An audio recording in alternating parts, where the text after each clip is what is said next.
Loser by Jerry Spinelli. Chapter 15. Discovered. In fourth grade, Zinkoff is discovered. He has been there all along, of course, in the neighborhood, in the school, for 10 years.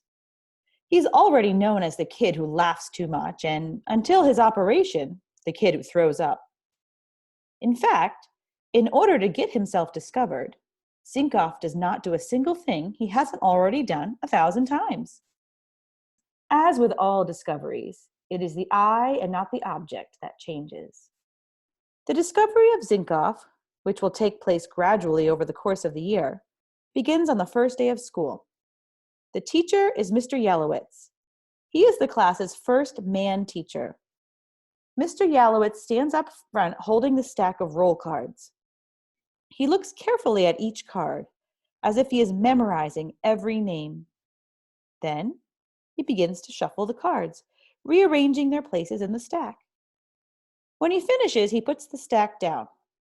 He lifts off the top card. "Zinkoff," he says, his eyes never leaving the card. "Donald Zinkoff, where are you?"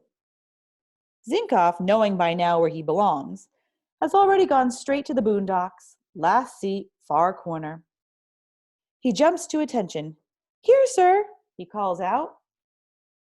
A smile crosses the teacher's face. He looks up. Zinkoff. Zinkoff. "You want to know something, Zinkoff?" "Yes, sir." "You're the first Z I've ever had in my class. It's not easy being a Z, is it, Zinkoff?" To tell the truth, Zinkoff has never thought much about it. "I don't know, sir." "Well, it's not easy. Take my word for it. I was a Y, always the last seat in the class, always the last one in line for this or that, doomed by the alphabet. What do you think about that, Zinkoff?" Zinkoff doesn't know what to think about that, and he says so. As for the rest of the class, they're thinking, so this is fourth grade? They don't know if it's being one more grade up or if it's this man teacher with his gruff man way of talking, but they're liking it and starting to feel pretty puffy about themselves. The teacher points out, "Zinkoff, how'd you like to experience life in the first row?" Zinkoff's eyes boggle.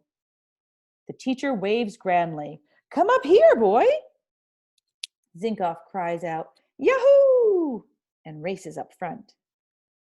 By the time the teacher is done, Zinkoff is in seat number 1 and Rachel Albano is in the boondocks. Joining Zinkoff in the front row are a W, a V, and 2 T's. Thanks to teacher Yalowitz, the first person to discover Zinkoff is Zinkoff. Unlike his teachers in grades 2 and 3, this one seems delighted with him. He is forever making pronouncements that give Zinkoff new views of himself. Every morning, the first week, for example, as soon as Zinkoff enters the classroom, the teacher proclaims, "And the Z shall be first." One day, as he arrives for work at 7:30 a.m., the teacher spots Zinkoff alone on the playground, coming down the sliding board. He calls out, "You'll be early to your own funeral, boy."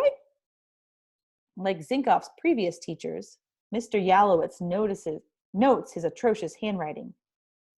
"Master Z," he says, "whenever you put pencil to paper, unspeakable things happen." Unlike the other teachers, he says this while laughing and adds, "Thank God for keyboards." Mr. Yalowitz is fussy about his green board. Every Friday at precisely 2:30 in the afternoon, he washes his green board. For this purpose, he keeps a bucket and sponge in the book and supply closet. On a Friday afternoon in November, Mr. Yalowitz is called away from class. By the time he gets back, it is well past 2:30. Zinkoff is up front, standing on a chair, reaching the highest part of the green board with a wet sponge. Mr. Yalowitz gives a chuckle. "Independent little critter, aren't you?" Zinkoff isn't sure if his teacher's remark is a statement or a question, nor does he quite understand what it means. But he likes the sound of it and decides it must be good, whatever it is. He looks down at the teacher and beams. "Yes, sir." The teacher makes himself comfortable while his student finishes the job. When Zinkoff returns to his front row seat, the class applauds. Someone even whistles. By placing Zinkoff up front, by spotlighting Zinkoff with clever remarks, Mr. Yalowitz unwittingly hastens the others' discovery of him. Something else hastens that discovery too. New eyes. By the end of third grade, most of the kids' baby teeth were gone. The permanent ones had arrived in their mouths. Around fourth grade, something similar happens with eyes. The baby eyes don't drop out, nor are there eye fairies around to leave quarters under pillows. But new eyes do arrive nonetheless. Big kid eyes replace little kid eyes. Little kid eyes are scoopers. They just scoop up everything they see and swallow it whole, no questions asked. Big kid eyes are picky. They notice things that the little kid eyes never bothered with. The way a teacher blows her nose, the way a kid dresses or pronounces a word. 27 classmates now turn their new big kid eyes to Zinkoff, and suddenly they see things they haven't seen before. Zinkoff has always been clumsy, but now they notice. Zinkoff has always been messy and atrocious and too early and giggly and slow and more often than not wrong in his answers. But now they notice. They notice the stars on his shirt and his atrocious hair and his atrocious way of walking and the atrocious way he volunteers for everything. They notice it all. Even the dime-sized birthmark on his neck below his right earlobe. It has been there for 10 years. But now they notice and they stare and say, "What's that?" When the teacher returns graded papers, they peek over Zinkoff's shoulder and see that he never gets an A. When the music teacher comes and demonstrates instruments and passes out sheets to sign up for lessons in orchestra, they peek again and see that the silly goose signed up for all 8 instruments. Those who practice with him in the school orchestra notice that he is given the thunder drum, as the teacher calls it.